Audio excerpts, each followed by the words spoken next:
contexte. Là, aujourd'hui, c'est la première séance d'un séminaire qui va proposer deux autres séances et qu'on souhaiterait consacrer au phénomène de territorialisation d'acteurs économiques de différentes filières, entre autres des industries culturelles, des industries créatives et numériques. Ce séminaire est organisé par le LABEX ICA, Industrie culturelle et création artistique. L'objectif du séminaire, c'était que même si les différents laboratoires du LABEX, avec leurs approches spécifiques à leur discipline et puis leurs objets d'études spécifiques, étudient les modes d'action et l'organisation des acteurs économiques, des industries culturelles et créatives, les relations de coopération ou les tensions qui peuvent lier ces acteurs à d'autres acteurs des territoires, qu'ils soient des décideurs publics ou des acteurs économiques.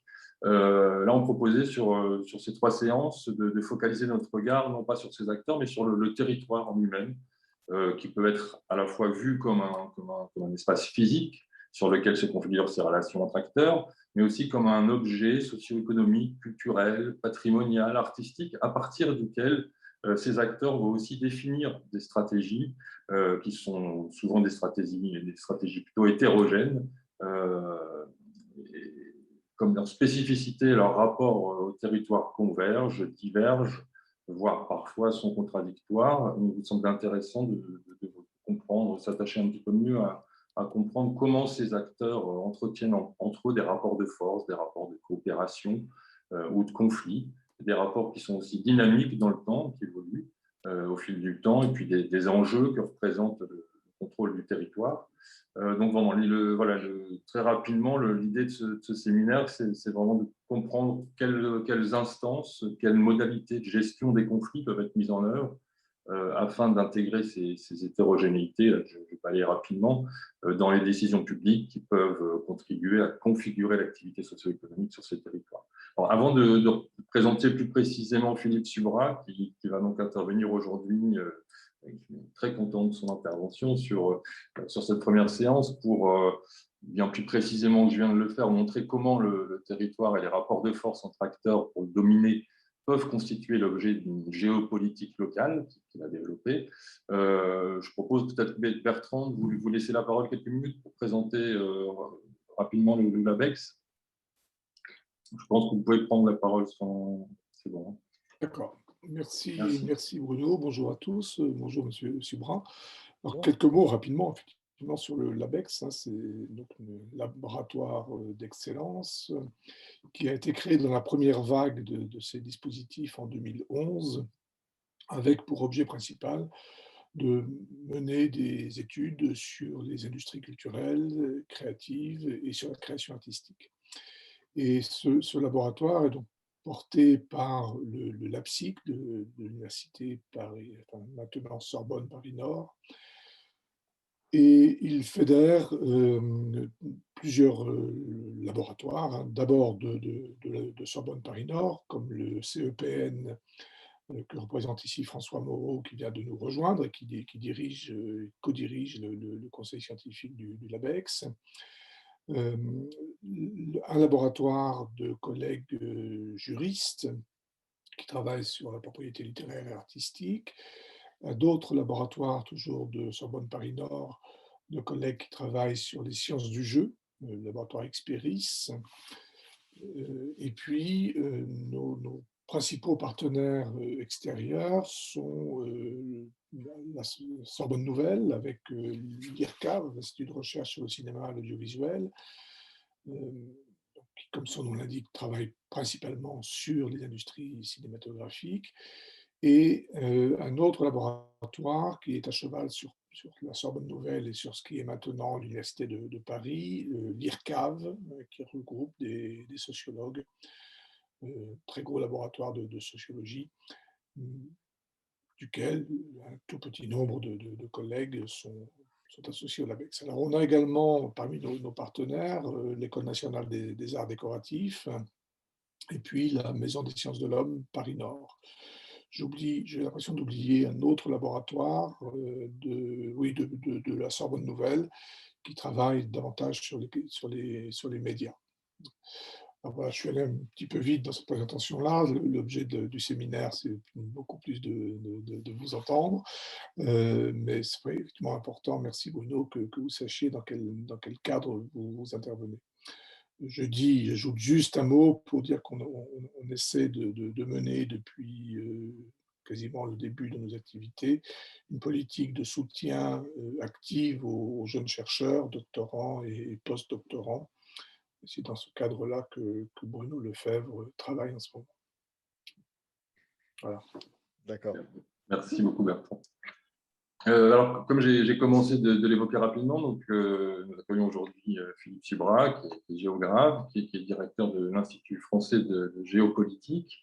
Bon, bien entendu, il va développer tout ça, mais il a développé et utilisé sur de nombreux terrains le concept de géopolitique locale. Il nous présentera aussi notamment la pertinence de ce concept-là pour caractériser des phénomènes contemporains, comme je viens de les évoquer, là qu'on peut observer sur les territoires.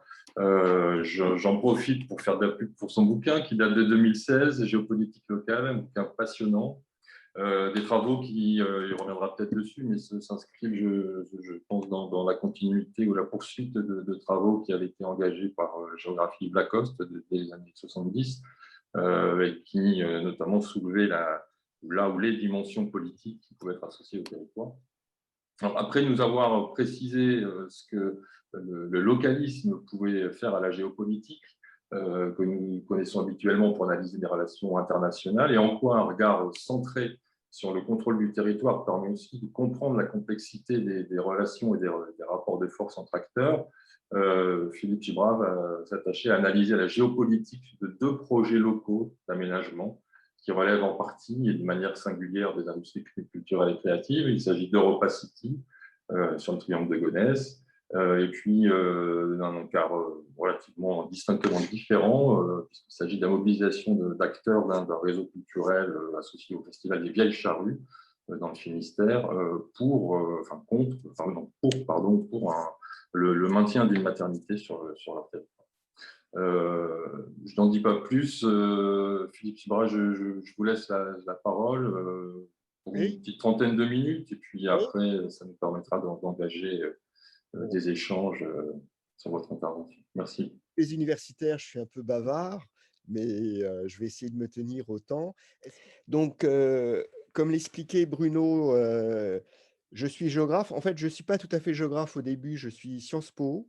Et puis, j'ai travaillé dans un cabinet de consultants, un bureau d'études d'aménagement et d'urbanisme pendant 12 ans, avant de faire une thèse en géopolitique. C'est à ce moment-là que je suis devenu, non pas par l'opération du Saint-Esprit, mais en travaillant pas mal, géographe.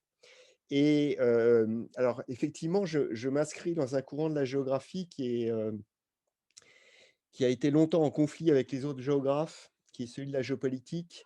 Donc, je ne sais pas si vous connaissez Yves Lacoste.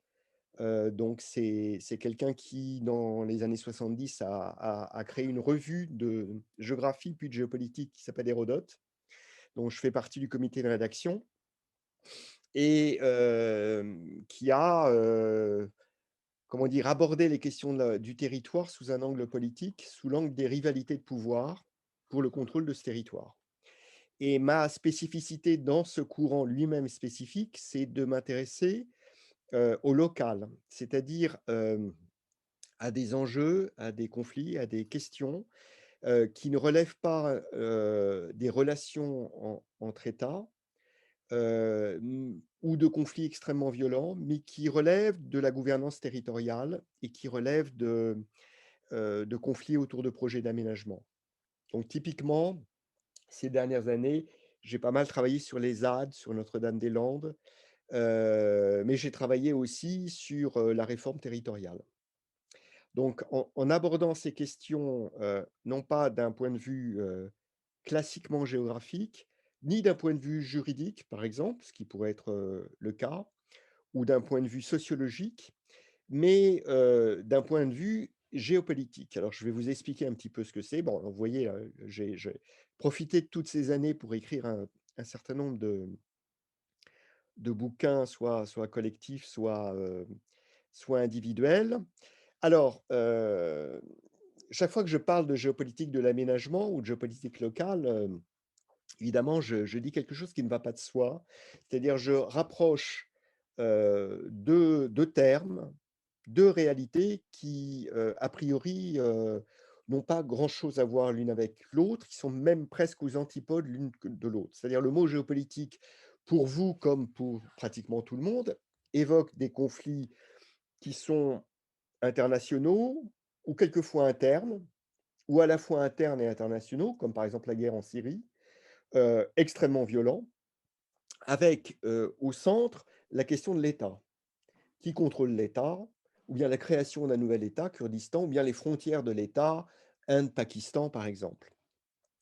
Et le mot aménagement, lui, il évoque une réalité qui est beaucoup plus tranquille, voire ennuyeuse, qui est celle des projets urbains, qui est celle de la planification urbaine, de réunions de travail, de réunions publiques autour de ces projets-là. Donc, plan local d'urbanisme, ZAC, etc. A priori, on est dans une réalité qui est très différente de celle qu'on associe généralement au mot géopolitique. Alors, pourquoi utiliser les raisonnements et les concepts de la géopolitique sur lesquels je vais revenir pour s'intéresser à ces questions d'aménagement, de développement territorial? Eh bien, c'est en fait en partant au départ de l'idée que le territoire est soumis et au croisement de plusieurs logiques d'acteurs qui sont fondamentalement différentes et qui déterminent des rapports particuliers de ces acteurs au territoire. Il y a une logique économique, qui est celle des entreprises, des chambres de commerce, des syndicats de salariés, qui voient dans le territoire une ressource, soit par ses richesses, soit par son marché, soit par son marché du travail, soit par sa localisation. Et donc, le support d'une activité économique qui va créer de la richesse ou de l'emploi. Il y a une logique résidentielle et patrimoniale qui est celle des riverains et des habitants, qui voient dans le territoire un cadre de vie et le support d'un patrimoine soit collectif, soit peut-être davantage encore individuel, c'est-à-dire la propriété immobilière. Il y a une logique environnementale qui est celle des militants écologistes qui voient dans le territoire une collection de biotopes, d'écosystèmes, avec des équilibres ou des déséquilibres et des espèces à protéger ou des paysages à protéger. Et puis, il y a une dernière logique qui est un peu complexe, qui est la logique politique, qui est celle des élus et des partis, qui a une réalité propre, c'est-à-dire le territoire, c'est le support de mandats et donc de pouvoir politique, contrôler une collectivité, contrôler un territoire, éventuellement par un système très complexe de contrôle, type banlieue rouge. Et en même temps, cette logique politique, elle intègre les autres logiques, puisque l'élu politique a à prendre des décisions sur l'avenir du territoire par rapport à des projets. Et il le fait en tenant compte des trois autres logiques, mais en leur attribuant une priorité qui va dépendre. Qui va dépendre de lui-même, de son parcours, de sa propre culture, de son itinéraire. Donc un élu qui à l'origine est écologue et un autre qui est syndicaliste ou chef d'entreprise vont avoir des priorités différentes, une lecture de l'intérêt général différente, et en même temps qui dépendent, ces décisions, des rapports de force. C'est-à-dire ils vont prendre certaines décisions en prenant aussi en compte le rapport gain politique, coût politique de cette décision. D'accord? Donc ces élus, j'ai du mal d'ailleurs à le faire comprendre à mes jeunes étudiants qui ont une vision très négative des élus, ils ont à la fois des intérêts propres de pouvoir, au sens du substantif pouvoir, et d'autres déterminants qui relèvent de leur conception de l'intérêt général et du pouvoir au sens du verbe, la capacité d'action sur le territoire. Alors, les conflits d'aménagement ont évidemment une dimension sociale, économique, politique, mais ils sont aussi géopolitiques parce que, comme dans les conflits géopolitiques classiques, ce qui se joue dans le conflit, c'est le contrôle du territoire. Sauf que, à la différence d'un conflit géopolitique classique, ce contrôle n'est pas militaire, où il n'est pas en termes de souveraineté internationale, il se traduit par un usage du territoire. Par exemple, quand il y a un conflit entre les compagnies aériennes, Aéroports de Paris d'un côté, et les élus ou les riverains de Roissy, projet de nouvelles pistes par exemple, ou de quatrième terminal, comme c'était le cas récemment, le conflit porte sur le contrôle via l'usage du territoire qui entoure l'aéroport, celui que survolent les avions. Donc l'usage des compagnies aériennes, l'usage qu'elles ont de ce territoire, c'est pouvoir le survoler, si possible à relativement basse altitude, si possible sans couvre-feu la nuit, donc 24 heures sur 24. C'est un usage du territoire, un usage technique et économique. Et l'usage qu'en ont les résidents, c'est pouvoir y vivre dans des conditions de confort, de calme, satisfaisantes.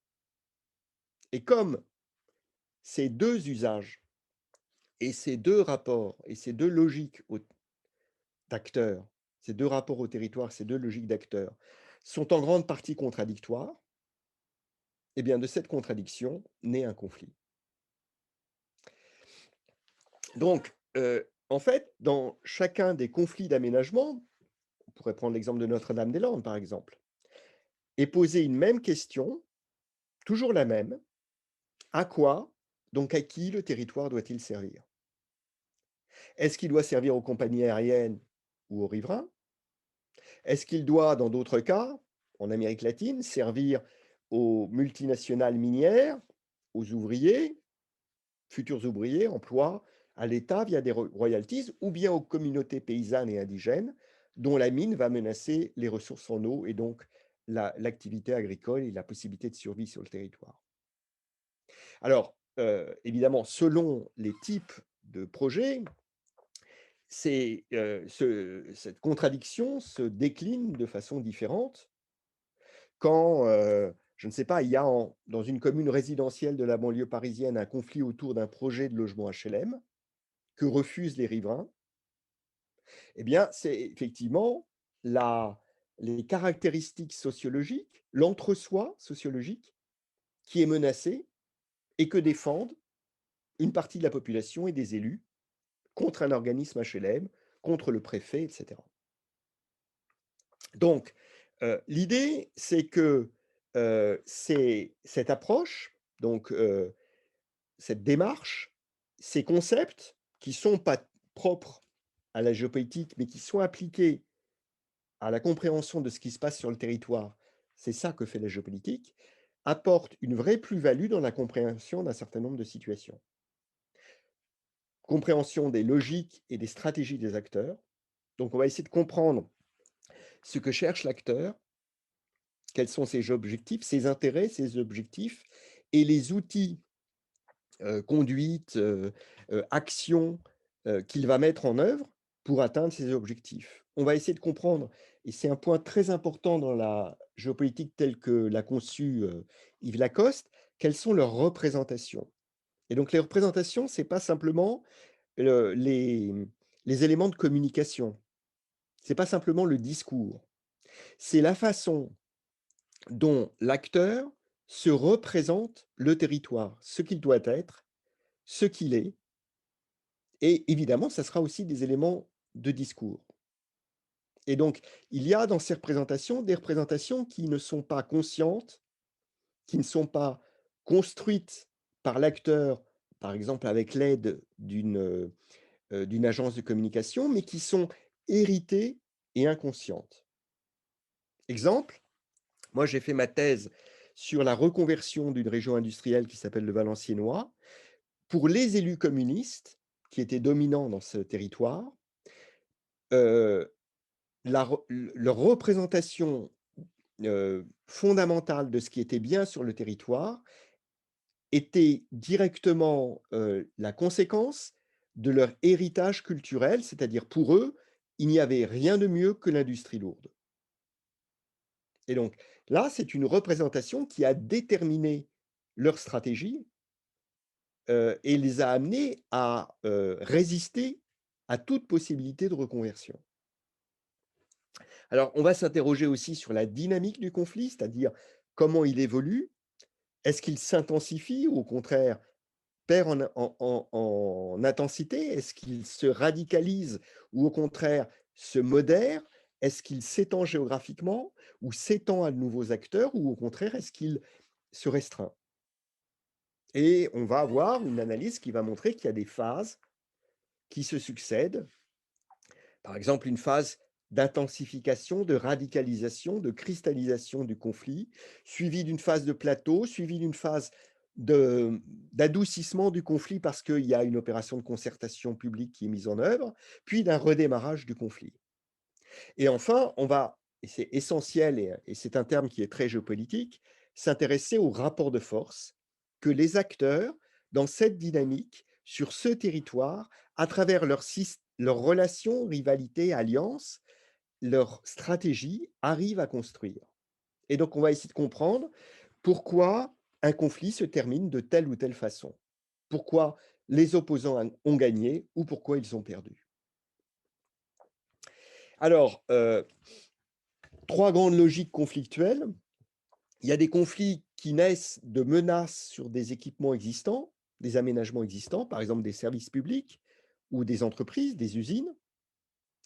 Il y a des conflits qui naissent de la concurrence entre territoires pour obtenir un aménagement qu'ils convoitent, par exemple une ligne à grande vitesse. Et il y a des conflits qui relèvent du rejet de l'aménagement.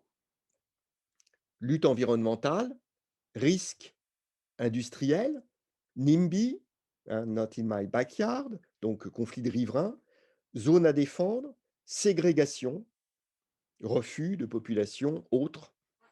D'accord? Alors, ces logiques, elles vont être parfois présentes à 2 ou à 3 dans le même conflit.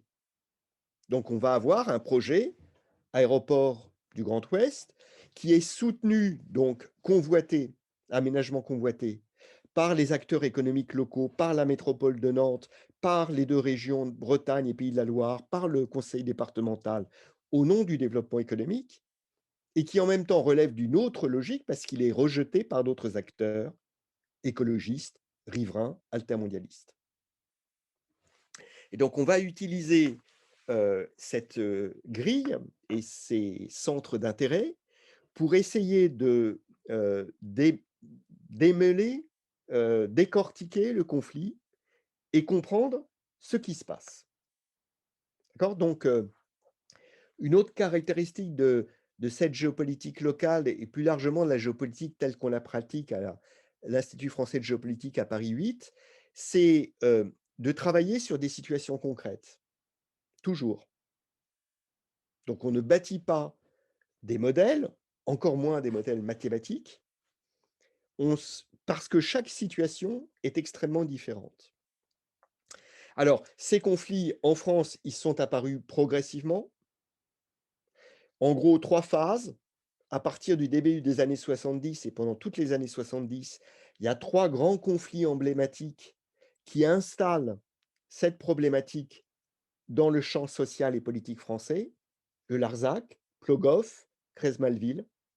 Les années 80-95, c'est une phase de généralisation, de banalisation de ces conflits, qui deviennent des conflits régionaux ou locaux.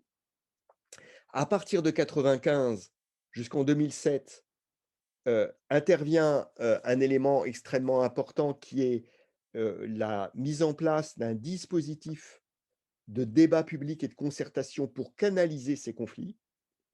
C'est la loi Barnier, c'est la Commission nationale du débat public et peu à peu, c'est une généralisation de ces procédures de concertation à pratiquement toutes les opérations d'aménagement.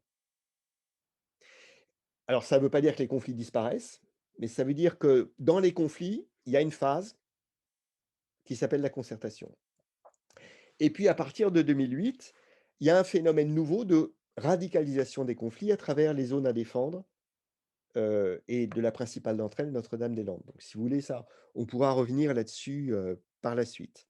Alors, ces conflits se multiplient, il y en a à peu près une centaine en permanence, là, c'est les principaux, mais il existe beaucoup de micro-conflits sur, une, aire d'accueil pour gens du voyage, sur une, décharge, une carrière, donc des petits projets sur des petits territoires, mais qui vont générer des conflits tout aussi, violents, durs, même si c'est une géopolitique où, heu, les morts sont exceptionnelles. Dieu merci.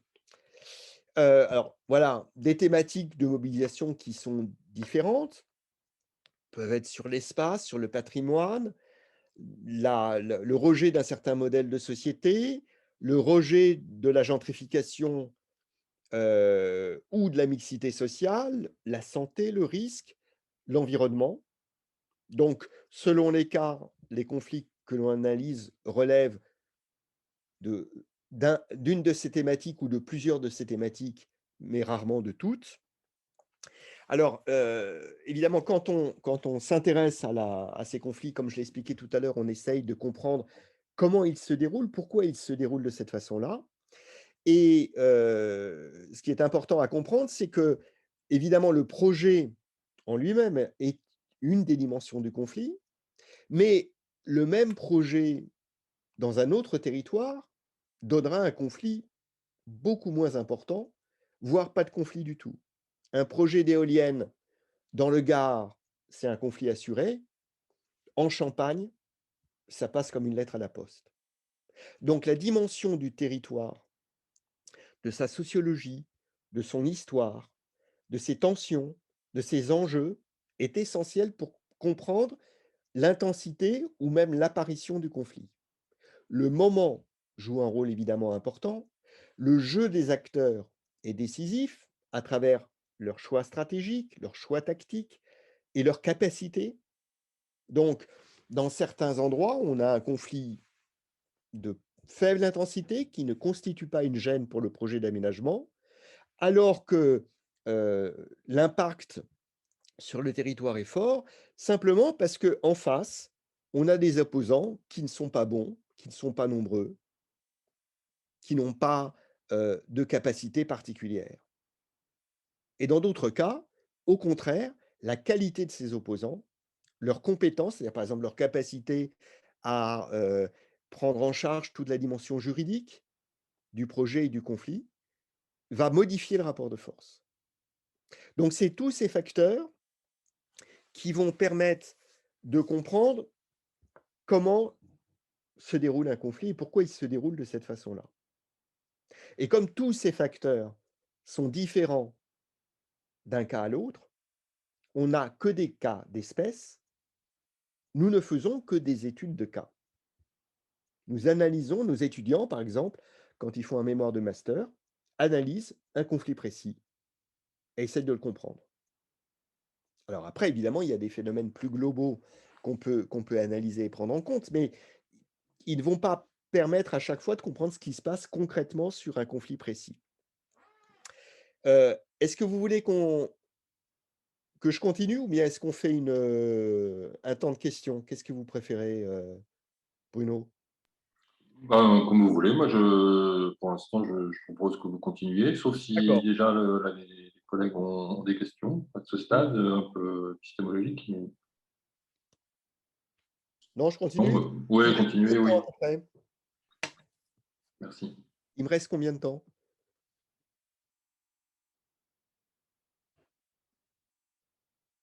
Ah, je vous entends pas là. Oui. Oui. Vous avez commencé il y a 15 minutes, 15 grosses minutes, quoi. D'accord, OK, bah, ça va.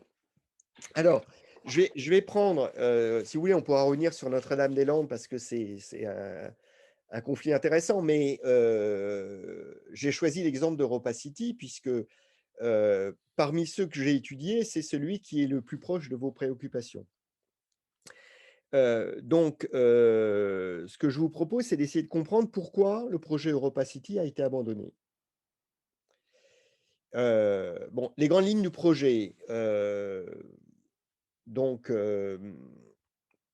c'est un projet, la première chose peut-être à dire, c'est un projet, tout à fait original, novateur, qui cherche à la fois, à sortir du modèle du centre commercial. C'est la raison pour laquelle Imochamp, enfin Citrus Imochamp, c'est-à-dire la filiale immobilière de Auchan, est un peu à l'origine du projet. Donc, les grandes entreprises, les grands groupes de centres commerciaux en France sont confrontés à une stagnation, voire un tassement de leur activité et ont pris conscience que ce modèle de centre commercial qui a prospéré pendant plusieurs décennies est en train d'arriver à la fin d'un cycle et qu'il faut maintenant imaginer un autre objet de consommation, mais qui ne soit pas que de la consommation type centre commercial, qui soit de la consommation culturelle, qui soit de la consommation de loisirs. Donc ça, c'est un élément tout à fait essentiel. Donc ça répond du côté du secteur privé à une prise de conscience et c'est une réponse que je qualifierais dans cette logique-là d'intelligente de la part de ces groupes. Voilà, imaginer quelque chose de neuf. Parallèlement, ça rencontre la volonté de l'État d'apporter une réponse à la crise de la banlieue nord, puisque ce projet est situé, vous le savez, dans le triangle de Gonesse, dans le Val d'Oise, suite aux émeutes de Villiers-le-Bel.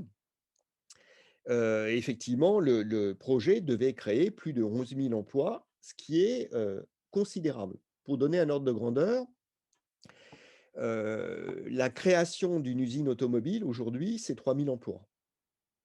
Toyota à Valenciennes, après 20 ans d'existence, c'est 4 300 emplois. Donc 11 500 emplois, c'est une énorme création d'emplois.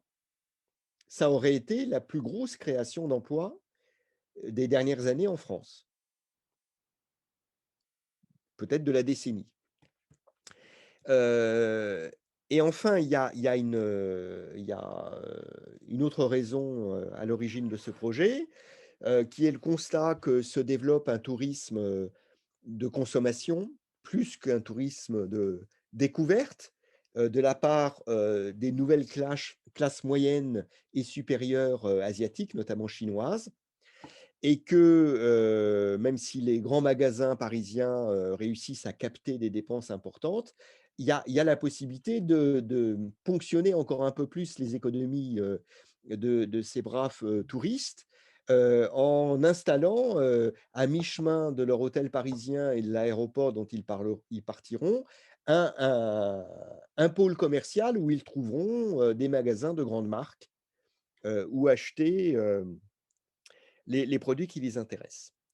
Donc un très gros projet, plus de 3 milliards d'euros d'investissement, avec des conséquences très importantes en matière d'emploi, dans un territoire qui est en manque d'emplois et notamment d'emplois non qualifiés.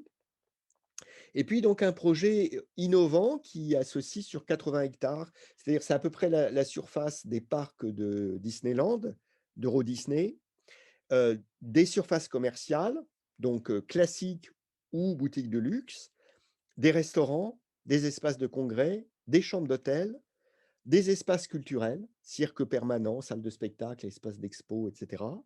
Et puis un parc urbain et même une ferme urbaine.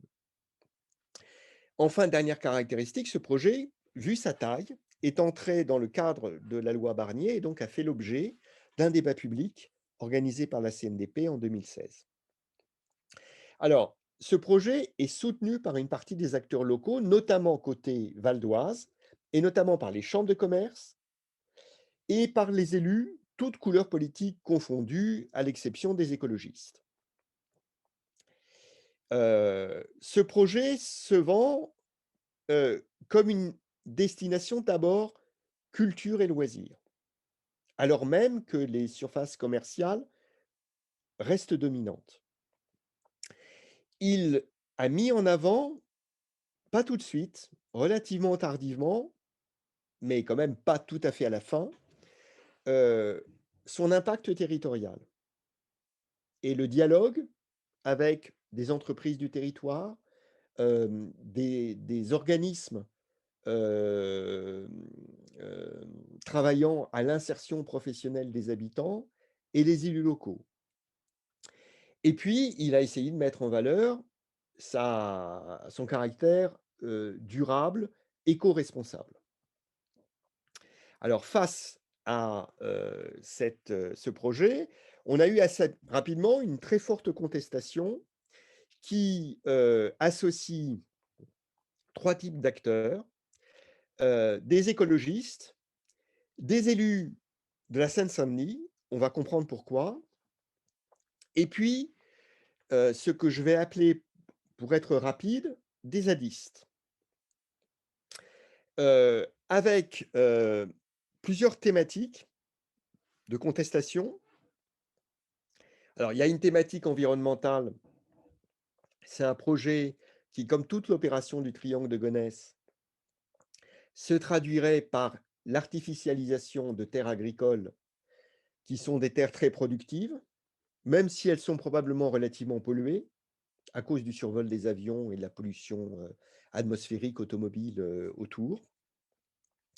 Donc, ce n'est pas un paysage remarquable, il n'y a pas d'espèces remarquables, mais c'est des terres agricoles et des terres agricoles très productives. Donc, du côté des écologistes, il y a là un argument qui est très très fort, qui est très mobilisateur, qu'on retrouve d'ailleurs à Saclay aussi, autour du projet de PA Saclay, de Paris-Saclay, qui est stopper le phénomène d'artificialisation des terres qui est à l'œuvre de manière générale et massive sur le territoire français. Il y a un argument qui est un argument économique et donc qui prend à contre-pied un des principaux arguments des promoteurs du projet, qui est de dire on va créer 11 500 emplois. Les opposants disent ces 11 500 emplois vont être créés au détriment d'emplois existants, notamment dans le secteur commercial, et du fait d'une très grande densité de centres commerciaux déjà dans la région, principalement en Seine-Saint-Denis, ce qui explique la mobilisation des élus de Seine-Saint-Denis contre le projet. Et puis, il y a un argument qui est, lui, d'ordre culturel, idéologique, qui renvoie au monde que symbolise ce projet. Alors, contrairement à Notre-Dame-des-Landes, le projet n'a pas été abandonné parce que s'était mis en place, sur place, un dispositif de blocage du chantier qu'on appelle une ZAD. L'embryon de ZAD qui a été créé sur le site d'Europa City a toujours été extrêmement limité sur un territoire très petit, hein, quelques hectares. Notre-Dame-des-Landes, c'était 1500 hectares. Quelques dizaines de personnes. Notre-Dame-des-Landes, c'était plusieurs centaines de personnes en permanence, encore plus l'été que l'hiver. Et puis, dans le cas d'Europa City, on a un terrain qui, du point de vue militaire, au sens militaire du mot terrain, n'est pas facilement défendable puisque c'est un espace complètement plat, complètement nu. Donc, ça n'est pas cette dimension-là qui a joué. Ce qui a joué, c'est le caractère emblématique du projet, qui à la fois a contribué à la mobilisation en imposant l'image de ce que les opposants ont appelé Dubaï sur Seine, c'est-à-dire un ensemble de boutiques de luxe, une piste de ski artificielle qui était présente au début du projet, qui a été abandonnée très vite, mais dont on a continué à parler tout au long du projet du côté des opposants, comme si elle faisait encore partie du projet, qui était le symbole d'un aménagement absurde et extrêmement contestable du point de vue environnemental. Et ce caractère emblématique en a fait l'intérêt pour le gouvernement. C'est-à-dire a conduit le gouvernement à abandonner le projet parce que c'était une manière finalement très efficace, avec peu de retombées négatives sur l'électorat. On se mettait pas à mal l'électorat paysan comme sur le dossier des pesticides, par exemple. en envoyant un signal positif à l'électorat écologiste. Et l'abandon du projet en novembre 2019, il suit précisément une victoire, enfin en tout cas un succès notable des écologistes aux européennes du mois de mai 2019, et il précède un autre succès encore plus flagrant qui aura lieu au municipal de 2020. Donc, je pense qu'on le verra d'ailleurs assez clairement dans la campagne électorale d'Emmanuel Macron dans un mois ou dans quelques mois, dans un an ou dans quelques mois. Europa City, l'abandon d'Europa City va lui servir, va lui permettre de plaider une posture écologiste avec l'argument, mais écoutez, vous ne pouvez pas nous reprocher de ne pas être écologiste. Voyez tous les grands projets que nous avons abandonnés. Notre-Dame-des-Landes, Europa City, etc. Donc, du point de vue de la géopolitique, c'est un cas qui est intéressant parce que finalement, ça n'est pas le rapport de force local, je dirais militaire, sur le terrain qui a joué, c'est les caractéristiques du projet entrant en relation avec un contexte électoral et une stratégie politique nationale, celle de l'actuel président de la République, qui explique que le projet ait été abandonné. Autrement dit, et c'est une conclusion qu'on peut tirer plus généralement pour tous les projets d'aménagement. Ce qui fait qu'un projet d'aménagement est abandonné aujourd'hui, ça n'est pas qu'il n'est mauvais, parce qu'il est contraire à l'intérêt général. Parce que justement, le fait d'être contraire ou pas à l'intérêt général est une question qui se discute, qui fait l'objet d'un débat et d'une dispute entre acteurs. Donc, il n'y a pas de raison objective de dire qu'un projet est bon ou mauvais. C'est le résultat de choix politiques, de privilégier telle ou telle conception d'intérêt général. Par exemple, de privilégier l'emploi et le développement économique. Dans ce cas-là, c'était un bon projet. Ou de privilégier la défense de l'environnement et la rupture avec un certain mode de consommation de masse. Et dans ce cas-là, c'est un mauvais projet. Donc, ça n'est pas les caractéristiques objectives seules du projet qui font qu'il est abandonné. C'est le rapport de force que les acteurs arrivent à construire sur ce projet au cours d'un conflit ou d'un épisode de rivalité. Et donc exactement comme dans une situation géopolitique classique, ce qui fait la victoire de Bachar el-Assad en Syrie, ça n'est pas que son régime est meilleur.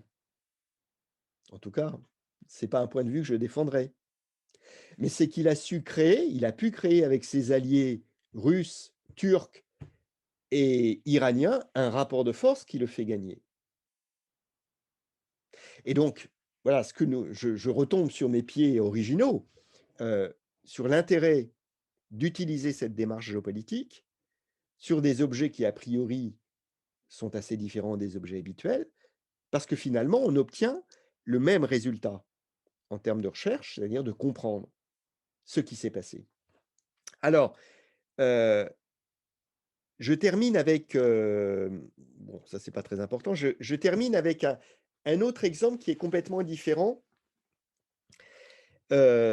qui est celui d'un autre projet, réalité culturelle, alors aux caractéristiques totalement opposées, qui est le Festival des Vieilles Charrues, donc qui existe depuis bientôt 30 ans, qui est un phénomène culturel important, puisque c'est le premier festival de France en termes de musique actuelle, avec 2 fois plus de monde qu'au Francophonie ou au Cassolidays. Et cette réussite qui s'est développée sans conflit, hein, le festival en lui-même n'est pas un objet de conflit, a par contre joué un rôle important dans la mobilisation sur 2 autres conflits qui sont dans la même ville de Carhaix, la mobilisation pour la défense d'une maternité en 2008. Donc vous savez tous, je pense que l'État, les pouvoirs publics sont engagés depuis plusieurs décennies dans un mouvement de restructuration des services publics locaux, notamment en zone rurale, et que parmi les principales victimes de cette politique, il y a les petites maternités. Donc la maternité de Carhaix est rentrée absolument dans les clous, les critères qui devaient amener à sa fermeture. Eh bien, en s'appuyant sur le réseau de presque 7 000 bénévoles qui contribuent au, à la mise en place, au fonctionnement du festival, en s'appuyant aussi sur la notoriété et l'image que le festival donne à ce territoire de Carhaix, en s'appuyant sur la notoriété et la légitimité qu'elle donne à un personnage qui s'appelle Christian Troadec, qui est un des fondateurs des Vieilles Charrues et qui est maire de Carhaix depuis 20 ans. Eh bien, les opposants à la fermeture de cette maternité ont réussi, et c'est un cas presque unique, parce que presque partout les opposants aux fermetures de maternité ont perdu, ces opposants ont réussi à obtenir le maintien de cette maternité. Alors, ils ont mené plein d'actions, coup de poing, occupation de l'Agence régionale de la santé, perturbation du Tour de France, etc. Mais ces actions ont eu une répercussion dans les médias et dans l'opinion publique considérable parce que c'était les gens de Carhaix et du festival qui étaient derrière. Et on a retrouvé quelques années plus tard, alors un peu dilué parce que ce conflit se menait à l'échelle de l'ensemble de la Bretagne, un rôle important de Christian Troadec dans la mobilisation des bonnets rouges contre le projet d'écotaxe. Donc, 2 conflits dans lesquels, indirectement, la réussite exemplaire d'un événement culturel, le Festival des Vieilles Charrues, a joué un rôle important pour conduire à la construction d'un rapport de force favorable aux opposants. Voilà ce que je voulais vous présenter. Merci beaucoup, c'était vraiment passionnant. Peut-être déjà des questions ou des remarques sur à la fois les éléments théoriques et puis les cas auxquels cette analyse des conflits a pu être appliquée. Ouais, non, sinon j'avais une question Oui, sur le.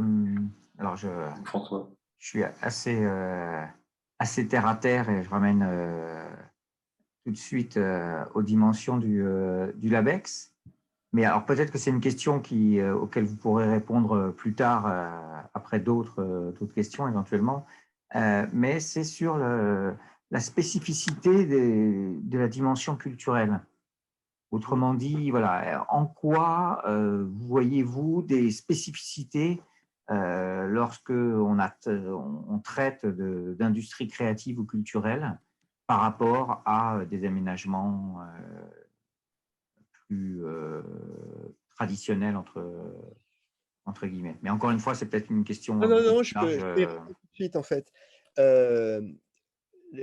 D'abord, les projets culturels sont très minoritaires dans les conflits que j'observe.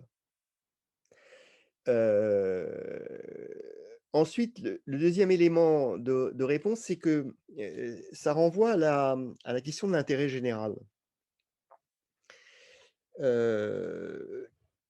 Tous les projets d'aménagement ou d'exploitation, par exemple, quand il s'agit de ressources naturelles ou d'une carrière, par exemple,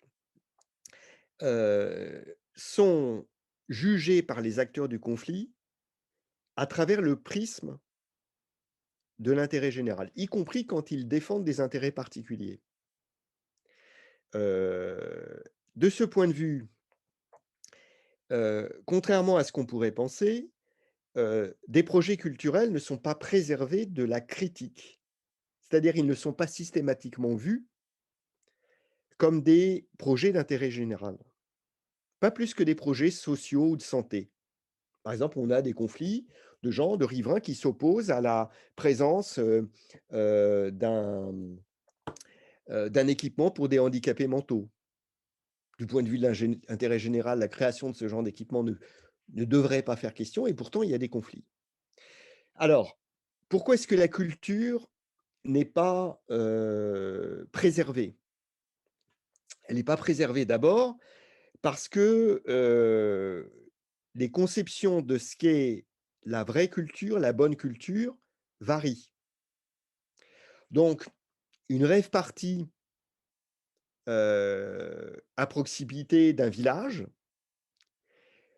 relève, je dirais, techniquement du champ culturel, mais elle est perçue comme une nuisance pour tous les enfin, par des riverains qui ne sont pas amateurs de musique électronique. Un équipement culturel qui, par ailleurs, va créer des emplois, va apporter de la notoriété à la ville en question, peut être perçu négativement parce qu'il va être implanté sur une zone naturelle, il va générer du stationnement sauvage, il va impacter de manière importante les finances locales, il va coûter cher. Et donc, il peut y avoir des tas de raisons de s'opposer à un équipement culturel. Donc, ma réponse est double. À la fois, il n'y a pas tellement d'exemples de conflits de ce type, et en même temps, il n'y a aucune raison que les équipements ou les projets culturels soient préservés. Et donc, ça veut dire que si on veut éviter le conflit, il faut concevoir le projet. Et il faut concevoir le processus de construction du projet de manière à désamorcer des causes d'opposition et associer des acteurs aussi nombreux que possible. Je ne sais pas si ça répond à votre question, François. Oui, oui, tout à fait. Non, non, mais effectivement, c'est un peu, je pense, une intuition qu'on peut avoir, que finalement, on ne voit pas pourquoi les projets culturels auraient une spécificité, mais c'est bien d'en avoir la confirmation. Alors, évidemment, c'est beaucoup plus difficile de s'opposer à un projet qui a un contenu d'intérêt général plus flagrant qu'un qui bénéficie à des intérêts économiques. C'est-à-dire, c'est plus difficile de s'opposer à la création d'un hôpital qu'à la création d'un centre d'enfouissement de déchets nucléaires. Mais un grand hôpital qui va générer énormément de trafic parce qu'il y aura les patients, il y aura le personnel, etc., il peut très bien mobiliser des riverains contre lui. Et un événement culturel dont la dimension économique ou profitable est plus marquée pourra aussi susciter de l'opposition de la part de gens qui ont une autre conception de ce que doit être un événement culturel. Donc un événement payant, un événement gratuit, etc. Voilà, il y a des tas d'aspects qui vont jouer. Si je peux me permettre, dans le prolongement de la question de François, peut-être au-delà des événements culturels, bon, même si Europa City, et on le comprend bien, est un cas vraiment à part et qui a une dimension politique, comme vous l'évoquiez, qui est particulière, mais vous disiez aussi que c'était un projet qui, au départ, était présenté comme un projet de culture et de loisirs.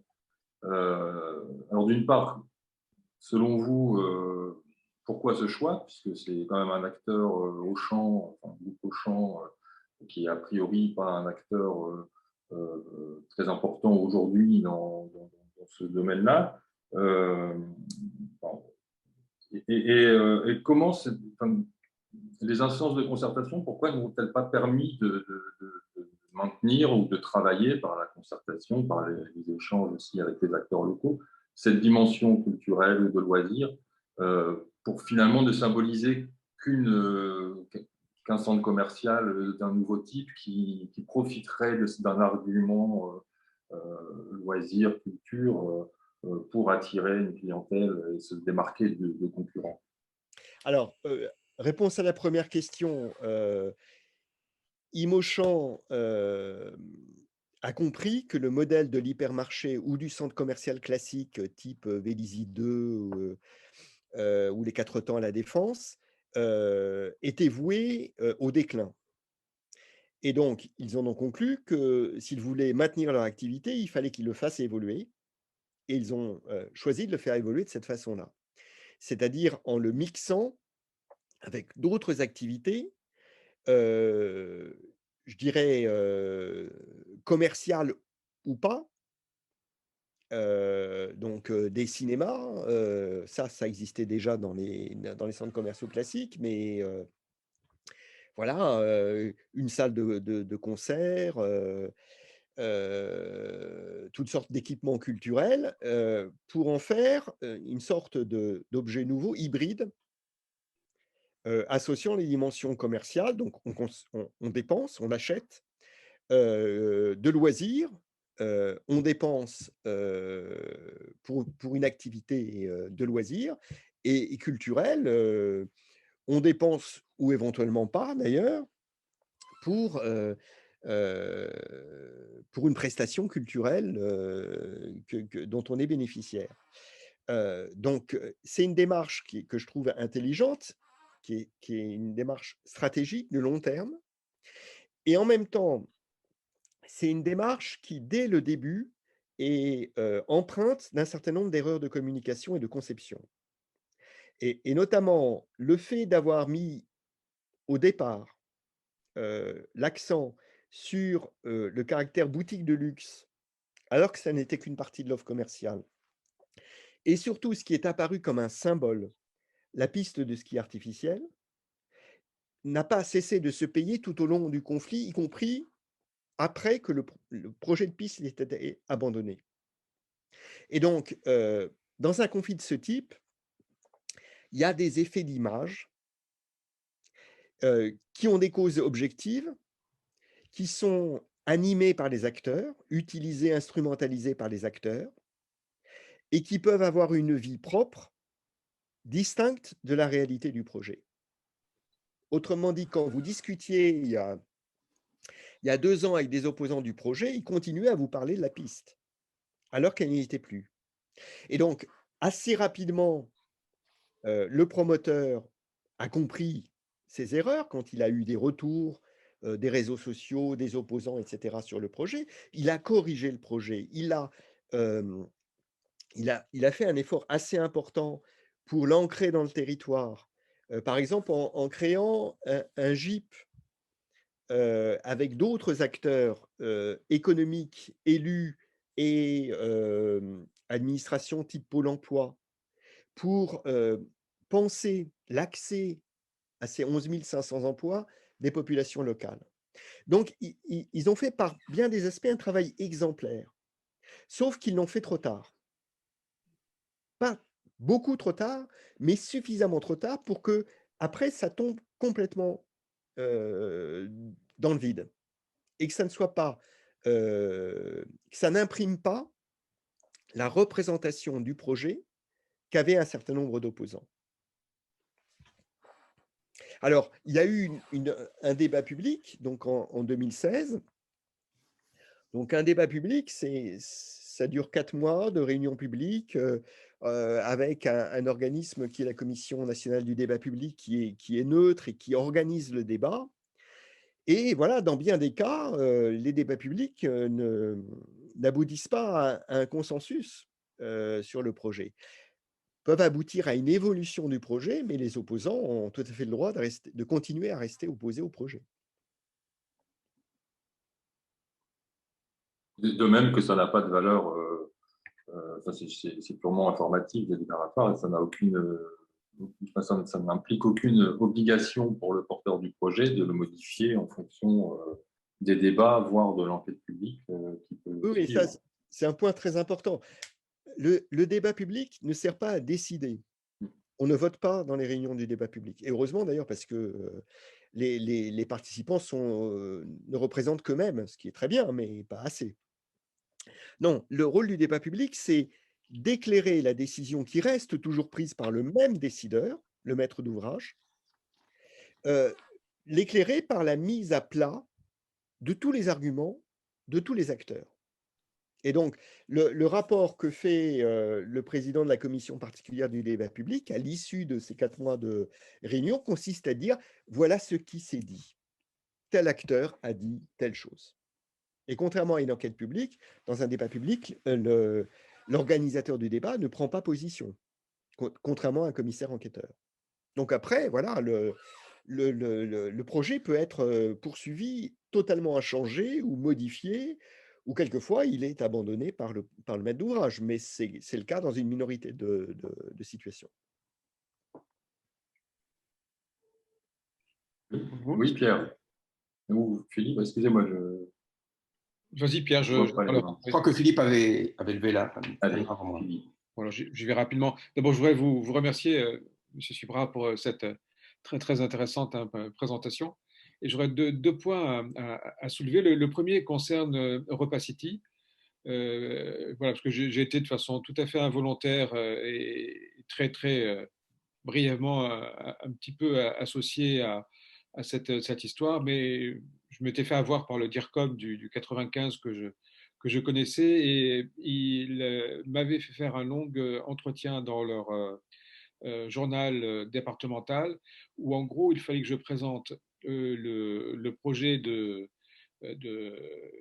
d'EuropaCity comme une activité créative, soulignant que le shopping était la première pratique culturelle des Français. Enfin, voilà. J'ai eu le sentiment, mais d'abord, je n'avais pas compris que je l'étais associé à cette opération de communication, mais je me suis demandé, et en vous écoutant, ça me le confirme, est-ce que finalement, ils n'ont pas essayé de rattraper leurs premières erreurs en plaçant sous la catégorie du créatif, du culturel au sens large, leur projet, en essayant finalement et bien comme ça d'atténuer les premières heures de communication. Et ça renvoie à la première question finalement de François Moreau. Est-ce que la dimension culturelle ou créative n'aurait pas une spécificité qui serait peut-être d'essayer d'émousser certains angles? Le deuxième point concerne plutôt les GAFA. Donc on a bien compris hein, votre focus local, mais en même temps dans plusieurs projets locaux, et là je pense à des projets qu'on mène dans le cadre du LABEX en Inde, notamment en Assam, où il y a des projets d'artisanat dans lesquels sont impliqués Facebook, Amazon, etc. Est-ce que vous n'avez pas constaté qu'il y a finalement, au-delà de la différence, hein, bien sûr, de chaque cas, des récurrences qui sont liées aux stratégies transnationales des GAFA, avec peut-être d'ailleurs de leur part une capacité à analyser les réactions à venir et donc éventuellement, ou non, je ne sais pas, à moduler leur offre hein, selon les spécificités des territoires et des réactions qu'elles attendent. Mais voilà, est-ce que en gros, vous intégrez vos travaux ce genre de préoccupations, c'est-à-dire comprendre la façon dont des acteurs transnationaux, notamment dans les industries du numérique, lorsque sont impliqués ces acteurs dans des projets, comment ils anticipent à la fois de manière globale et de manière locale leur tentative de développer des projets. Alors, je n'ai pas travaillé sur des exemples de conflits sur des projets culturels dans des pays étrangers et impliquant ces grands groupes. Donc, je n'ai pas de réponse concrète. Bon. Moi, ce que je pense qui peut être utile dans cette problématique, sur ce point, c'est que les conflits font évoluer les acteurs. Soit à l'occasion d'un même conflit, durant le déroulement d'un même conflit, on a des acteurs dont le discours, la stratégie va évoluer de manière intelligente pour tenir compte du rapport de force. Et donc, je crois que de manière extrêmement claire, dans le cas d'EuropaCity, les promoteurs du projet ont compris qu'il fallait qu'ils le fassent évoluer, je dirais, en termes de discours, mais aussi en termes de réalité, pour désamorcer un certain nombre d'oppositions et donc permettre, obtenir un rapport de force qui leur soit plus favorable. Alors, ils n'ont pas vu venir la trahison du président de la République, mais donc ils ont été très, je pense, très, très surpris et choqués par ça. Mais voilà, il y a une adaptation et de même, du côté des opposants, il peut y avoir une adaptation aux évolutions d'un projet. Donc on est sur une scène ou un champ de bataille où, comme dans une bataille classique, les acteurs tiennent compte de ce que ce que fait le camp adverse pour y apporter des réponses plus ou moins efficaces. Donc ça, c'est le premier élément et du coup, je me dis, pour aller dans le prolongement de ce que vous venez d'expliquer, que, certainement ces grands groupes ont une capacité assez remarquable à, prendre en compte un certain nombre de caractéristiques, territoriales et à intégrer, les résistances auxquelles ils font face ou les critiques auxquelles ils font face. Donc, Amazon, Facebook, et cetera sont capables de faire évoluer leur discours sur eux-mêmes et de faire évoluer leur modèle pour s'adapter à des situations locales ou à une situation générale qui évolue. Donc on est dans une réalité qui va être mouvante en permanence. Chacun n'est pas enfermé dans un rôle. De même que les opposants, actuellement, font preuve d'une inventivité intéressante du point de vue organisationnel et opérationnel, avec l'apparition récente, par exemple, de mouvements comme Extinction Rébellion, qui prennent le relais d'une modalité de lutte antérieure, celle des ZAD, qui ne fonctionne plus. Voilà. Merci. Pierre, vous aviez une question, Pierre Meuglin. Oui, j'aurais même trois petites questions, enfin presque des confirmations, des demandes de confirmation plutôt que des questions. Mais encore une fois, comme mes collègues, je vous remercie beaucoup pour votre intervention tout à fait passionnante. Ma première question, en fait, rejoint un peu par un autre biais la question qu'a posée Philippe. En fait, ce que vous nous suggérez, c'est que les conflits trouvent leur résolution à travers ou à l'issue du jeu des rapports de force entre les acteurs sur le territoire, mais en réalité, ces rapports de force se concrétisent lorsque un acteur est plus capable que les autres de remonter à un niveau supérieur. Par exemple, les écologistes ou les zadistes de Europa City trouvent l'appui inespéré du président de la République. Donc, d'une certaine manière, les conflits sont locaux, mais ils se résolvent à un niveau un peu supérieur. Alors, dans cette perspective-là, moi, je me demandais si, justement, il n'y a pas des causes entre guillemets, qui se prêtent davantage à cette universalisation, ou en tout cas à ce lien entre le local et un niveau supérieur, un niveau national, par exemple, ou universel. Donc, certaines causes qui s'y prêtent plus que d'autres. Par exemple, on peut se dire que l'emploi n'est pas forcément une cause facilement universalisable. Alors qu'en revanche, on peut se dire que des causes qui s'inscrivent sur le registre du symbolique, et c'est là qu'on retrouve la question de la culture ou la question de l'environnement, sont des causes qui se prêtent davantage à ce lien entre le local et le niveau supérieur. Autrement dit, tout n'est pas que calcul, mais il y a quand même objectivement un certain nombre de causes qui se prêteraient davantage que d'autres au lien que des acteurs locaux établissent avec des ensembles plus généraux. Ça, c'est ma première question. Ma deuxième question s'inscrit, ou a trait à ce que vous avez suggéré à plusieurs reprises concernant ce qu'on pourrait appeler des dépendances de sentier, finalement. Par exemple, les élus valenciennois, vous l'avez dit, les élus valenciennois communistes, ils avaient dans leur culture le fait qu'ils voulaient que de la grande industrie. Et on pourrait dire la même chose sur les élus du 9-3, hein, qui, pendant à une certaine époque, ne voyaient finalement que la présence d'une population ouvrière comme idéal démographique.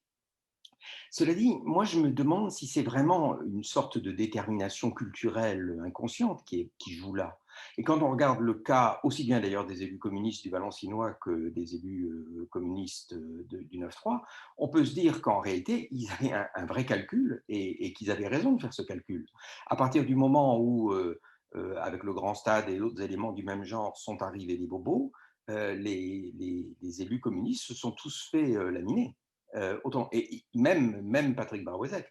Autrement dit, il y a sans doute en effet des déterminations culturelles implicites, mais il y a aussi des calculs électoraux assez concrets, hein, qui pouvaient jouer aussi bien pour le cas des élus valenciennois. Autrement dit, ma question porte sur la place que vous accordez, disons, à une inscription naturelle, entre guillemets naturelle, dans une pensée philosophique, hein, ou dans des réactions spontanées, et puis de l'autre côté, des calculs. Et ma troisième question porte sur ce qui me paraît aussi un peu implicite dans votre propos, et que je comprends fort bien, hein, qui renvoie à l'idée que pour qu'un acteur gagne, il faut qu'il contrôle la totalité du territoire. Et ça, c'est le modèle géopolitique, d'une certaine façon, hein. Bachar el-Assad, il ne peut pas se permettre de laisser même une enclave hors de son pouvoir, hein. Autrement dit, la victoire, c'est la victoire totale. Staline ou Hitler ont besoin de conquérir la totalité du territoire. Mais est-ce que, et là je pense à nos propres travaux sur les rapports de domination dans les filières, est-ce que dans les filières des industries culturelles, est-ce que une victoire ne se traduit pas simplement par la capacité à organiser une partie du territoire à son profit, mais pas la totalité, sachant que de toute façon, contrôler la totalité, c'est peut-être plus coûteux que de n'en contrôler que des éléments stratégiques, ou plus exactement de déléguer la possibilité du contrôle à d'autres acteurs. Autrement dit, est-ce que c'est du tout rien en quelque sorte, hein, je prends tout le territoire où j'ai rien, où je suis battu, ou bien est-ce que c'est pas plutôt dans des jeux de domination déléguée ou indirecte que les choses se passent? Très intéressant. Alors, réponse à la première question. Non, tous les conflits ne se résolvent pas nécessairement au niveau supérieur. Ceux qui se résolvent au niveau supérieur, c'est ceux qui prennent une dimension nationale, pas forcément en termes de territoire de mobilisation, mais en termes d'audience, et qui donc permettent des gains ou apportent des risques politiques à ce niveau national. Donc on a quelques exemples de projets qui ont été abandonnés à la suite d'une alternance politique au niveau national. Par exemple, l'Arzac avec l'élection de Mitterrand, ou bien le canal Rhin-Rhône après celle de Jospin. Mais par ailleurs, il y a énormément de conflits qui n'atteignent jamais un niveau supérieur, ou bien qui atteignent un niveau supérieur en tant qu'ensemble de conflits. Exemple, l'éolien. L'opposition à l'éolien est à chaque fois une opposition locale, même s'il y a une certaine structuration des opposants. Il n'y a pas d'efficacité des opposants dans la remise en cause de la politique adoptée par le gouvernement. Par contre, il y a une remise en cause efficace de tas de projets précis, en utilisant des moyens, en utilisant les caractéristiques du territoire, par exemple, le fait que ou du projet, le fait que telle ou telle étude d'impact a été imparfaite, par exemple, ou bien que ce parc d'éolien-là est trop près d'un couloir de migration d'animaux, etc. Donc, on va devant les tribunaux administratifs et on gagne sur par des moyens qui relèvent du local, et sans que ce conflit-là, précisément, n'atteigne jamais une dimension régionale ou nationale. Alors que, par ailleurs, il y a une thématique qui est évidemment liée à celle de l'éolien, qui est celle de la transition énergétique, qui, elle, se développe à l'échelle nationale. Et donc, on a des situations là aussi hybrides, où à la fois, il y a une thématique nationale, il y a un enjeu national, qui est même un enjeu planétaire, européen et planétaire, qui est celui de la transition énergétique, avec des acteurs qui interviennent dans le débat à ce niveau-là. Et dans la mise en œuvre concrète de cette politique, on a des tas d'objets très précis qui sont des projets de quelques éoliennes à tel ou tel endroit et qui se heurtent ou non à une opposition qui va les bloquer et les empêcher de se réaliser.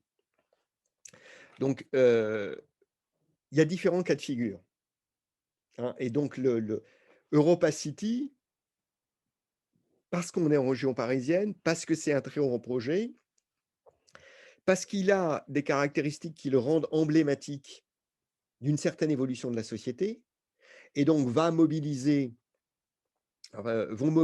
des opposants, je dirais, pour des raisons idéologiques, le refus de ce monde-là d'hyperconsommation, etc., eh bien, est un conflit qui a d'emblée une dimension nationale. Mais dans des tas d'autres cas, les conflits ne dépassent jamais un niveau local et se résolvent sur des rapports de force qui se construisent au niveau local, dans le champ juridique, dans le champ politique, dans le champ de la contestation, je dirais, classique, d'occupation, de manifestation, de pétition, etc. Sur le deuxième point, je suis tout à fait d'accord avec vous pour dire que les élus communistes du Valenciennois, comme ceux de la plaine Saint-Denis, étaient émus à la fois par des raisons idéologiques, hein, il n'y a rien de mieux que l'industrie. Et dans le Valenciennois, où l'industrie, c'était la sidérurgie, le charbonnage, il n'y a rien de mieux que l'industrie lourde. Donc, c'est plus ou moins consciemment le modèle stalinien du combinat qui fonctionne. Et en même temps, il y a la volonté de garder un électorat, l'activité industrie ou industrie lourde, produisant des ouvriers, les ouvriers votant communistes. D'accord? Alors, ça a été la stratégie en banlieue parisienne, en banlieue rouge, d'une grande partie des élus. Donc, une stratégie complètement défensive, refusant l'arrivée de populations nouvelles, refusant la mixité sociale. Et certains élus, dont Brauzek, ont eu l'idée d'une stratégie différente, qui était de construire une autre alliance comme base du pouvoir des élus communistes, avec les nouvelles couches moyennes, avec les bobos de gauche, ou les pas bobos de gauche, mais pas ouvriers, et avec la population immigrée. Donc le grand problème de la banlieue rouge, c'est la disparition de sa base sociologique, l'ouvrier européen, français, européen, syndiqué, politisé et qualifié, et son remplacement par une autre figure, celle du jeune de banlieue, ou du bobo quittant le 20e pour aller à Montreuil. Le pari perdu de Brauzek, c'était qu'il était possible de créer une nouvelle base politique au pouvoir des élus communistes avec cette nouvelle réalité sociologique, en l'accompagnant et en lui donnant une place politique. Brauzek, par exemple, s'est heurté à Saint-Denis à des élus, à des militants communistes qui refusaient de donner des places de candidats à des jeunes issus de l'immigration. Et ça s'est produit finalement, à Stein, à Aubervilliers, etc., mais tardivement. Et sur le troisième point, il faut qu'un acteur, pour gagner contrôle la totalité du territoire, en fait, non, c'est pas ce que je dis. Et ça, c'est une grande différence, probablement entre des situations de géopolitique classique comme le conflit syrien et les situations que j'étudie, c'est que la cohabitation existe, sauf dans de très rares cas. On va trouver des riverains à côté d'entreprises. on va trouver des élus de couleurs politiques différentes. Et donc, c'est plutôt la question de la coexistence des projets de territoire et des usages du territoire qui est posée que celle du contrôle total du territoire. Alors, il y a des exemples de contrôle total. Je veux dire, vous allez sur la zone industrielle et portuaire de Dunkerque, le territoire est complètement contrôlé par les grandes entreprises. Donc, Mittal, EDF avec la centrale de Gravelines, etc. Mais juste à côté, il y a Grande-Synthe, avec un maire, Damien Carême, qui était écologiste et qui était maire jusqu'en 2020. La ZAD de Notre-Dame-des-Landes, oui, c'était un lieu où l'État ne pouvait pas pénétrer, ou difficilement, ou de manière très conflictuelle, mais coexistaient dans le territoire de la ZAD des zadistes et des agriculteurs, par exemple. Donc on est plutôt dans la coexistence, conflictuelle ou pas, et dans le partage de l'usage. Oui, Bertrand? Oui. Vous m'entendez? Oui, tout à fait. Oui, mais écoutez, à mon tour, je voudrais vous remercier. C'est passionnant et très éclairant, notamment pour un projet que j'observe en Normandie, mais ce n'est pas l'objet de mon intervention. Vous avez évoqué évidemment le rôle des promoteurs des projets, le rôle des opposants à ces projets. Mais vous l'avez fait un tout petit peu là, en répondant à Pierre Meuglin, mais est-ce que vous êtes intéressé aussi à l'entre-deux, je dirais à la population, celle qui n'est pas impliquée dans le portage des projets, qui n'est pas non plus forcément impliquée dans l'opposition à ces projets-là, qui peut cependant avoir un point de vue silencieux éventuellement.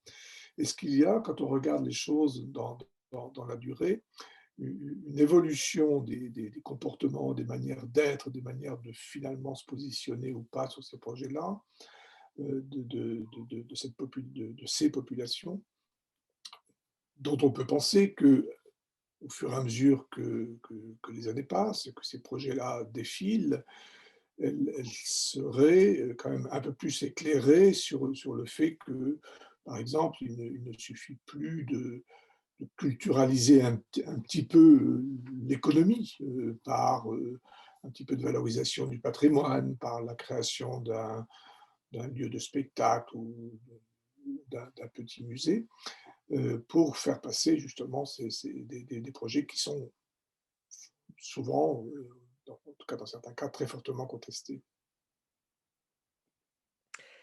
Alors, en fait, je suis très embarrassé pour répondre sur, en termes de que pense la population qui n'agit pas, qui se, dans des cas précis. Parce que justement, comme elle ne s'exprime pas et qu'elle ne joue pas de rôle dans le conflit, bah, on a quand même tendance à ne pas lui accorder beaucoup d'attention et on a très peu de moyens de savoir ce qu'elle pense. Alors, il arrive que les commissions de débat public commandent des sondages sur. Mais enfin, bon, ça coûte assez cher et ça se fait pas très souvent. Donc, en fait, voilà, ceux qui ne se déplacent pas, ceux qui n'agissent pas, c'est un peu comme s'ils faisaient le choix de n'avoir aucune prise sur le projet. Par contre, je peux essayer de répondre sur des tendances. Alors, encore une fois, je réponds plus de manière intuitive, mais que sur des bases scientifiques, par exemple sur des chiffres. Les tendances dans le rapport au territoire et dans le rapport au-delà du territoire, à la sociologie du territoire. C'est-à-dire que je pense qu'il y a une tendance quand même très, très forte à la défense de l'entre-soi. C'est de manière évidente le cas des couches aisées, parce que l'entre-soi, c'est un facteur de sécurité, c'est un facteur économique de valeur du patrimoine, parce que la société est perçue comme de plus en plus polarisée, euh, entre soi et ceux qu'on considère comme complètement différents. Donc, refus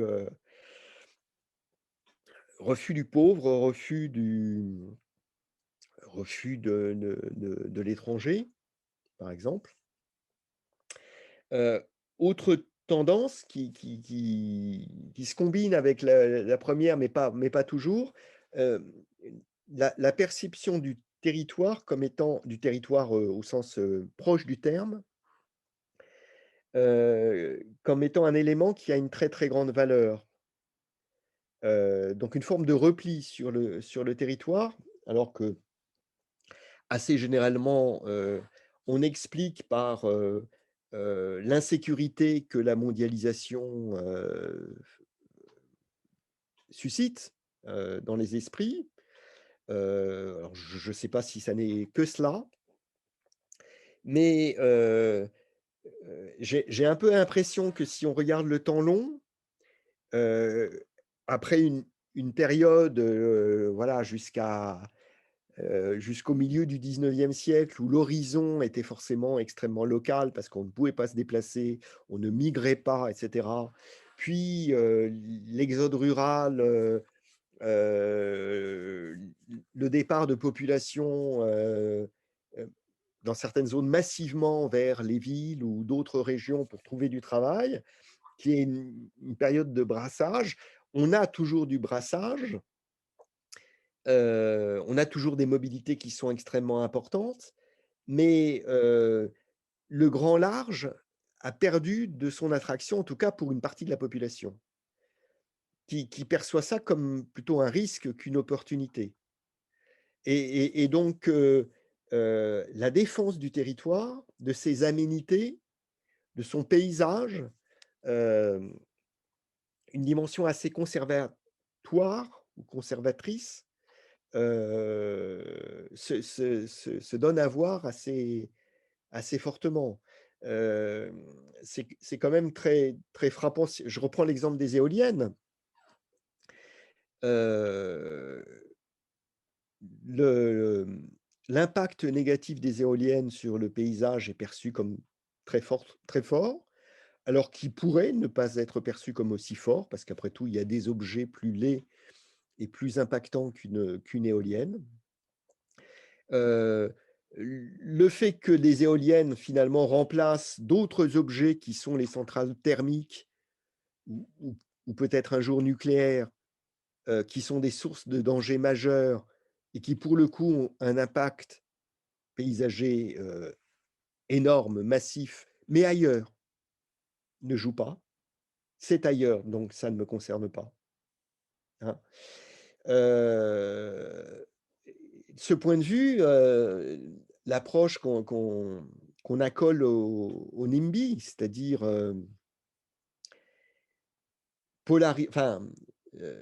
prendre une position d'opposition uniquement à cause de la proximité géographique de l'objet contesté, c'est une démarche qui est assez générale. Voilà. Donc, je ne sais pas comment ça se traduit chez les gens qui ne prennent pas parti, mais ça doit conduire un certain nombre de gens à prendre parti alors qu'ils ne l'auraient pas fait auparavant. Mais en même temps, c'est vraiment compliqué.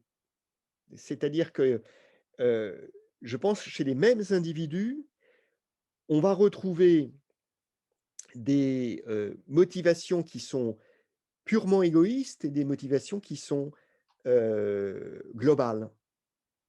C'est pour ça d'ailleurs que la distinction entre nimbistes et autres opposants, par exemple écologistes, à la fois elle a du sens parce que sociologiquement, dans le rapport au territoire, dans la présence sur le territoire, dans le rapport au projet et dans le rapport au conflit, c'est différent. Si le projet se déplace, ben, les nimbistes attachés à la première localisation sortent du conflit. Il y en a d'autres qui apparaissent là où ils se déplacent, alors que les autres suivent. Donc, cette distinction, elle me paraît pertinente et en même temps, il faut la relativiser. D'une part, parce que nimbistes et opposants classiques type écologiste sont complémentaires et très souvent alliés.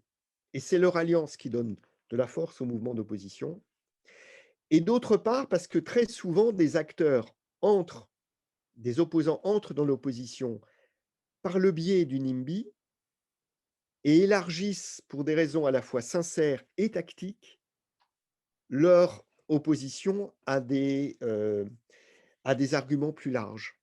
Donc, on va avoir par exemple des gens qui sont contre une rocade autoroutière parce qu'elle est près de chez eux, et qui, à la fois pour s'affranchir de l'accusation d'égoïsme territorial, mais aussi probablement parce qu'ils sont convaincus, ils évoluent dans le cours du conflit, vont dire on est aussi contre parce que c'est un facteur de développement du transport automobile, de la production à gaz à effet de serre et donc de la crise climatique. Et donc c'est difficile d'avoir des catégories bien nettes. Je pense qu'il y a des tas de gens qui sont à cheval ou qui évoluent dans le cours du conflit et qui marient dans leur motivation à s'opposer des raisons qui sont assez diverses. Merci. Merci. Alors, on s'était fixé une fin vers 18h30. On a déjà débordé un peu. Peut-être une dernière question ou est-ce que vous souhaitez que nous arrêtions là? Moi, si je peux me permettre, j'ai une toute petite question sur les armes du conflit géopolitique local. Il y a bien entendu les médias, vous l'avez évoqué, mais j'ai le sentiment quand même que beaucoup de ces conflits s'articulent autour des questions environnementales. Et est-ce que justement, ce n'est pas parce que l'environnement fait l'objet d'un cadre juridique qui est à la fois très étoffé, qui a plusieurs échelles, locales, nationales, européennes. Donc, quelle est la place du droit aussi en termes d'armes, je veux dire, des conflits locaux? En fait, il y a deux types d'armes qui jouent un rôle extrêmement important. Il y a effectivement le droit, c'est-à-dire les recours contentieux devant les tribunaux administratifs, puis le Conseil d'État, puis les tribunaux européens. C'est quand même un moyen soit important, soit d'obtenir, pour des raisons de fond, pour des raisons de forme, soit l'abandon des projets, soit en tout cas les retarder de manière considérable. Et les retarder de manière considérable donne le temps de créer un rapport de force politique ou qu'il y ait une alternance politique au niveau national qui changera les choses. Donc effectivement, c'est un premier volet extrêmement important. Et le deuxième volet, c'est l'opinion publique, y compris dans le cas des ZAD. La place de la violence ne s'explique que par l'impact des images de violence sur l'opinion publique. C'est-à-dire résister à une évacuation de ZAD, d'abord, c'est impossible. C'est-à-dire les forces de l'ordre ont toujours les moyens, la supériorité en nombre, la supériorité en savoir-faire pour obtenir l'évacuation. Alors, elles n'empêcheront pas forcément la réoccupation, mais obtenir l'évacuation, c'est toujours faisable. Par contre, s'il y a résistance physique, ça va donner lieu à des images, à des scènes qui seront filmées, qu'on trouvera sur les réseaux sociaux, dans les grands médias audiovisuels, qui sont de nature, à donner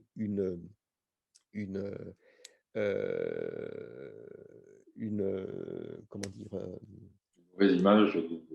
pas seulement une image, le fait que le conflit soit connu au niveau national, donc je ne trouve plus le mot, mais vous avez compris. Publicité, les publicités.